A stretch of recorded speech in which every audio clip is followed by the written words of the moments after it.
ciné-club du jeune cinéma français à la Filmothèque, animé par Antoine Dujeu.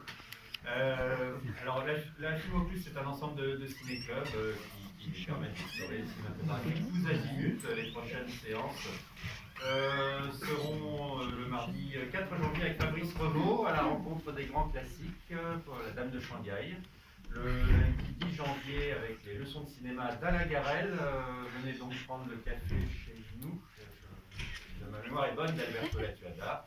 Et le mardi 11, le lendemain, Lou Bobin qui présente l'écran français. Donc rendez-vous consacré au cinéma français, mais cette fois-ci cinéma français très classique, un certain âge d'or des années 30 à 40, avec La Main du Diable de Maurice Tourneur.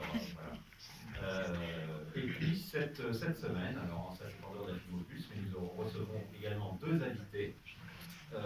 Demain soir à 20h pour la première soirée de Journal d'Anne Frank, le film de George Stevens qui est réédité, donc à partir de demain, restaurant numérique 4K, nous recevrons Christian Delage, qui est un historien, un spécialiste de la représentation de la Seconde Guerre mondiale au cinéma, et plus largement des questions de représentation de l'histoire par la fiction, qui a signé un documentaire, notamment qui s'appelle d'Hollywood à Nuremberg, et qui sera donc la personne idéale pour nous présenter ce film de George Stevens que nous vous recommandons.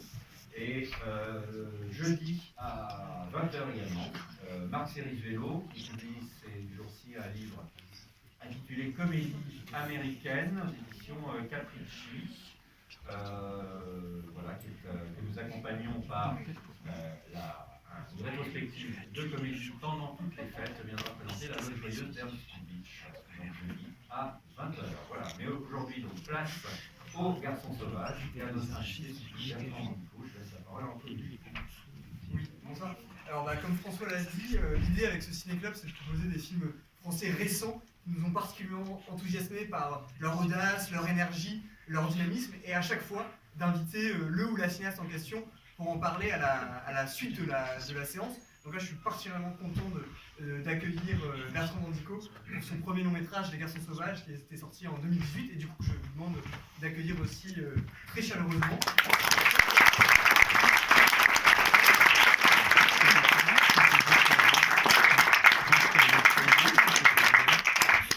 Alors Bertrand, avant de vous laisser la parole, je vous présente rapidement. Si Les Garçons Sauvages est votre premier long métrage, ce n'est pas du tout votre premier film, parce que ça fait en effet une vingtaine d'années que vous réalisez des courts et des moyens métrages, une bonne trentaine, je pense que vous avez à votre actif. On peut en citer quelques-uns comme Borrow in the Box, qui est sorti en 2011 et qui était présenté à Cannes à la quinzaine des réalisateurs, Notre-Dame des Hormones, qui a eu aussi une belle carrière en festival en 2015, ou encore Ultra Pulp, qui était sorti en salle, lui, en 2018. Alors Bertrand, vous êtes cinéaste, mais vous êtes aussi un grand cinéphile. Vous truffez vos films de références multiples, ça fourmille de partout. Mais ces références, c'est jamais pontifiant, au contraire. C'est-à-dire que vous les avez tellement digérées qu'elles font partie intégrante de votre identité. Et c'est à partir d'elles que vous développez un univers extrêmement personnel et singulier.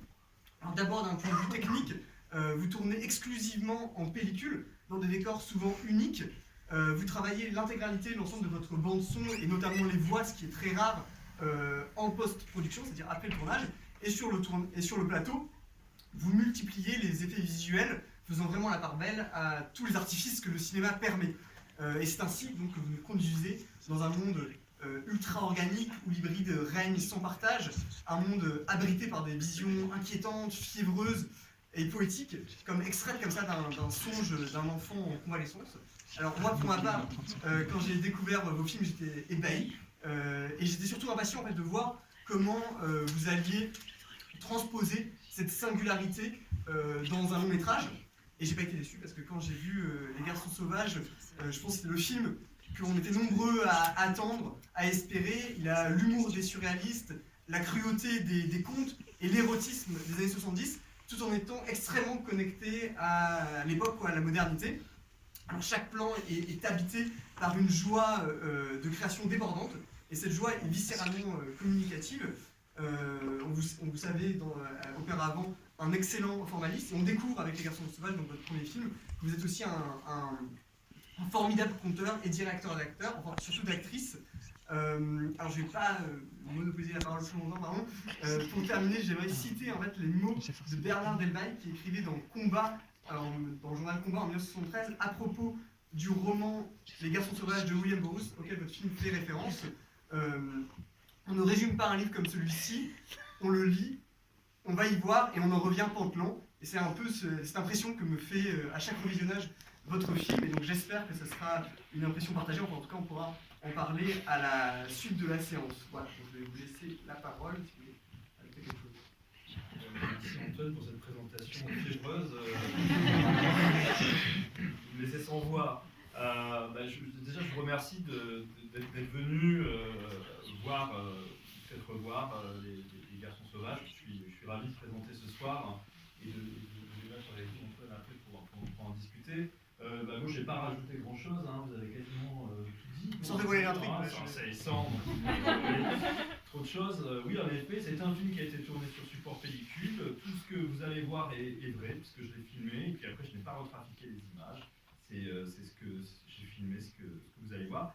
Et la bande-son, en effet, je l'ai travaillé après coup. Donc ça, c'est vraiment des choses techniques qui ne vont pas révéler grand-chose de plus. Écoutez, moi, je vous souhaite une bonne projection, et je vous dis à tout à l'heure si vous êtes toujours là. Oui, et juste, je vais remercier le distributeur UFU. François et Martin aussi pour la projection ce soir. Voilà, on se retrouve après la séance.